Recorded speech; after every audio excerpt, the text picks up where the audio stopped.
pour le QH de la Verne, nous avons une chance. Nous avons la chance d'avoir une, euh, une inscription qui nous permet donc de dater du 1er siècle de notre ère.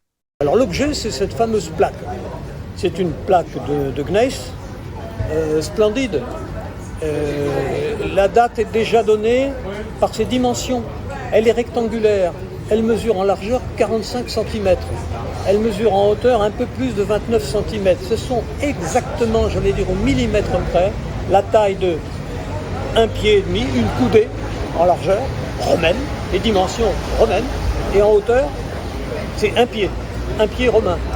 Donc, une inscription qui est caractérisée par ses dimensions, c'est une inscription qui est d'époque romaine. C'est déjà une première chose. Elle est trouvée dans le secteur. On peut l'attribuer à la Bastide-l'Évêque, à proximité, donc dans la zone minière, il a été trouvé. Comme c'est une découverte ancienne de 1890, il n'y avait pas la certitude de l'endroit exact, mais c'est la Bastide-l'Évêque. Le contexte fait que on peut raisonnablement penser que la dalle n'a pas été déplacée, je ne vais pas dire pratiquement en place, mais elle est dans la zone. Ce n'est pas quelque chose qui a été ramené d'un autre secteur. C'est ce qui permet donc de véritablement avoir un élément épigraphique, c'est-à-dire une dédicace, une inscription honorifique à un personnage qui porte un nom très évocateur, puisque la traduction de Smaragdos ou Smaragdus serait émeraude. Donc nous sommes encore liés avec la minéralogie et avec les gemmes et avec les pierres. C'est une découverte en contexte minier qui a tout de suite attiré l'attention parce que il y a deux termes importants dans cette dédicace. Il y a le terme de vilicus qui veut dire régisseur et de quaestor qui est comptable. Il est présent à une période où l'empereur Tibère, du milieu du 1er siècle après, a confisqué les mines pour son usage personnel. Nous sommes sûrs que là, nous sommes en présence d'une familia, c'est-à-dire d'un groupe de personnes, des esclaves impériaux qui sont chargés de l'exploitation de mines. On ne peut pas en dire plus, on ne peut pas en dire moins, c'est déjà pas mal. On sait que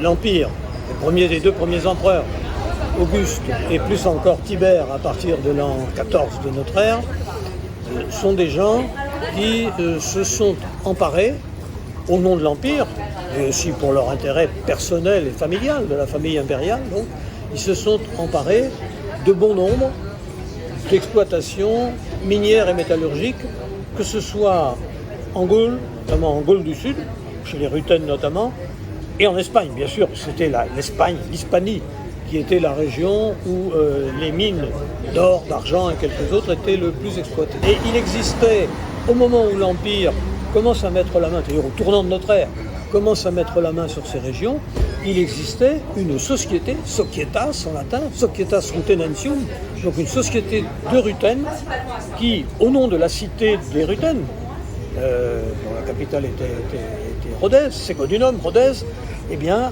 exploitait les mines. Donc l'Empire n'a fait que se substituer au pouvoir des notables de la cité des Rutènes, gaulois. On connaît cette société, par exemple chez les Rutènes. Alors vous avez des initiales avec un point, soc.rut, societas rutenorum ou ruteniensis, et on en a bon nombre qui montrent que c'était organisé, alors par qui ? Naturellement par la hiérarchie de la cité elle-même, ce qu'on appelle la cité. La capitale des Rutènes était Segodunum, Rhodèse, mais c'est l'ensemble de la cité qui était propriétaire de l'exploitation minière et métallurgique. C'est connu à peu près exclusivement par ces quelques inscriptions. Nous n'avons pas de texte qui en parle, mais ces inscriptions sont décisives et elles sont bien datées du 1er siècle avant Jésus-Christ. Nous sommes devant quelque chose d'idéal pour un spécialiste, une chronologie assurée. Au 1er siècle avant Jésus-Christ, société d'exploitation des mines et de la métallurgie proprement rutène, et au tournant de notre ère, époque d'Auguste puis de Tibère, la société passe au pouvoir, transférée dans une familia, dans une exploitation proprement impériale. Alors ce Smaragdus, il apparaît comme un responsable de ce que l'on appelle la familia de Tibère César, donc de l'empereur Tibère qui a régné entre 14 et 37. Alors voilà, donc ce qui est important déjà, c'est de noter que le mot qui est utilisé, c'est familia. Donc familia, souvent comme ça en latin, c'est un mot qui est un peu trompeur parce que ça a donné famille, mais ça veut pas vraiment dire famille. Familia ici, ça veut dire domesticité. Familia, dans ce contexte, et de toute façon en latin, familia, ça veut dire la famille, mais au sens élargi. C'est-à-dire le père, la mère, les enfants, les esclaves, les animaux, le domaine et ses produits. Donc la familia, c'est tout ça à la fois. Et le maître, il est le dominus, et il est le patron du dominium, c'est-à-dire de l'ensemble du domaine. Donc tous ces mots se recouvrent, et là, c'est le domaine impérial déconcentré, c'est bien ça. Sur place, il y a un domaine qui appartient à l'empereur, et il est à la tête de la familia. Alors comme quand même c'est une familia de mineurs, on peut dire, à coup sûr, c'est que la majorité au moins de ces mineurs sont eux des esclaves, mais pas forcément tous. Il peut y avoir des affranchis, et il peut y avoir, du côté des mineurs, et peut-être plus encore du côté de Smaragdus, un homme qui serait ce qu'on appelle un ingénu, c'est-à-dire quelqu'un qui, ayant été esclave puis affranchi, devient un homme libre, pas encore véritablement citoyen, dans la catégorie de ce qu'on peut appeler les sous-citoyens. Ça n'est pas impossible du tout. Vous voyez, je reste un peu prudent, ou bien c'est un esclave, je n'y crois guère, sur le point d'être affranchi, ou bien c'est un affranchi, ou bien c'est un esclave qui vient d'être promu à la citoyenneté. Donc ce que l'on voit, c'est que ce groupe de mineurs s'est organisé en fait comme une association professionnelle, celle qu'on en connaît beaucoup dans le monde romain. Et ces associations professionnelles s'organisaient sur le modèle de la cité, avec des magistrats, un président, un trésorier et quelqu'un qui a pu cumuler ou les deux fonctions ou les exercer l'une après l'autre. Et puis, vous avez une sorte de conseil pour prendre des décisions. Donc, ce que l'on voit, c'est une organisation associative, bon, qui, en gros, est liée à une organisation du travail. Cette plaque lui est offerte. La plaque a été trouvée, si je me rappelle bien, en 1880.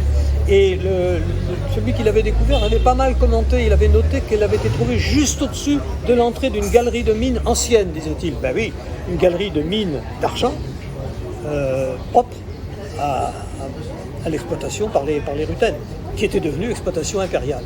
Donc c'est offert à ce personnage par des personnages qui ont le titre de décurions, c'est-à-dire que ce sont les leaders d'une corporation professionnelle, en somme de mineurs, dont certainement Smaragdus avait fait partie, mais dans une fonction de régisseur, de contrôleur, à la fois sur le plan technique et sur le plan financier. Probablement régisseur financier et intendant, le titre latin c'est Vilicus, ça a les deux sens. Hein. C'est quelqu'un qui contrôle les finances et c'est quelqu'un qui contrôle la technique. Et Dieu sait que la technique était importante pour l'exploitation minière. Donc la plaque est tout à fait extraordinaire. À ma connaissance, elle n'a pas d'équivalent dans le monde romain.